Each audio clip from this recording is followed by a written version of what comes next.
Welsh West End star, singer, songwriter James Fox set Twitter on fire this week when he offered himself up to do 10 free gigs in South Wales once restrictions are lifted. Are you fully booked?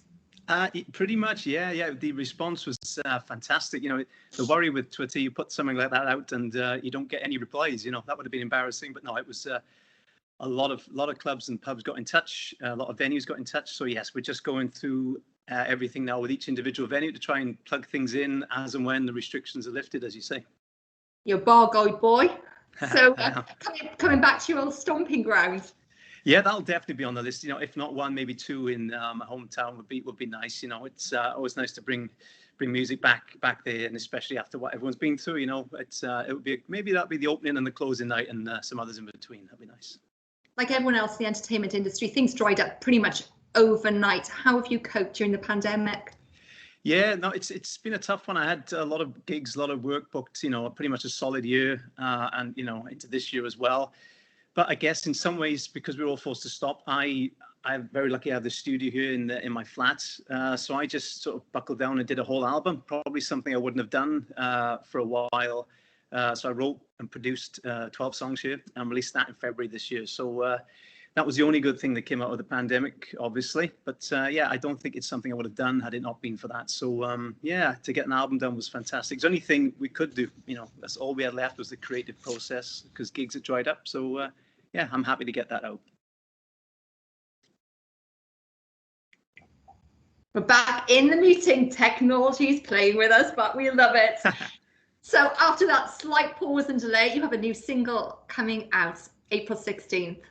That's right. Yeah, it's the third one off this album already, so it's great. It's the album's been, you know, I'm so grateful it's been received so well, and onto the third single called Nightfall. Very excited about that. Shot the video back when it was safe to do so, and yeah, looking forward to getting that out in a couple of weeks. Of course, your background as well as West End, and you made your name for it yourself on the big stage. Any plans to return there?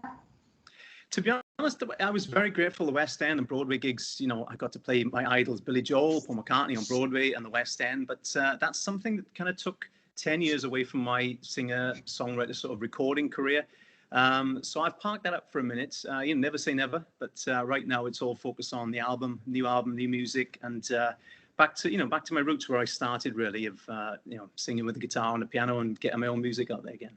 What was it like playing characters like Billy Joel and Paul McCartney? Obviously, big characters to fill there. Yeah, pretty much, right. I mean, the Billy Joel one, I've been a Billy Joel fan since I was 7. So to do that on Broadway as well. Luckily, that one wasn't an impression as such, and Billy was very much just do your own thing with it. So I was very lucky to do that, you know, on the West End and on Broadway, you know, for 2 or 3 years. But the Paul McCartney one was an impersonation. So you can imagine that it's something you can never get that right. You know, as much as you try, you get it as close as you can. But that made that a special show as well. I did that for 3 years too, you know, because every night there's always room for improvement, you know. People didn't have to tell me that for a change, but there was always room to get that impression better. And being a right-handed guitarist too, the critics were very, very good to me. You had a big plan last year. The big plan was that you were going to tie the knot with all family and friends all around you. Did you get round to it? No, do you know what? It's the wedding's going to be in Chicago, where my fiance is from. So we had to cancel that in 2020. We rescheduled it for this summer, but obviously it's June. It's getting close to that already. So we had to cancel it again this year. So we're looking at, you know, fingers crossed for 2022 for that one. So it's that's been, yeah, it's a long time waiting for that. But that's you know, that's just one of those things, isn't it? We'll get there eventually. Didn't fancy doing it digitally online? No, not really. It's all about a big party, isn't it? It's just like music, you know. It's all well and good doing music online and all these things. It's fantastic that we have it, but I think we're all just desperate to get back to the days when we can all be together in a room, either celebrating a wedding or music or anything. You know, it's that's what we're all waiting for. And that all-important wedding list. What's top of your list? Is it an Xbox? An Xbox, I love it. No, do you know what? The list keeps changing because obviously you have different things on it. No, we just, you know, and we probably bought all those things in 2 years. But no, just to have people there, you know, and obviously I'm asking a lot of people from my part of the world to travel over to America. So once they're able to do that, that's pretty expensive too. So if they can get there, that's a gift in itself.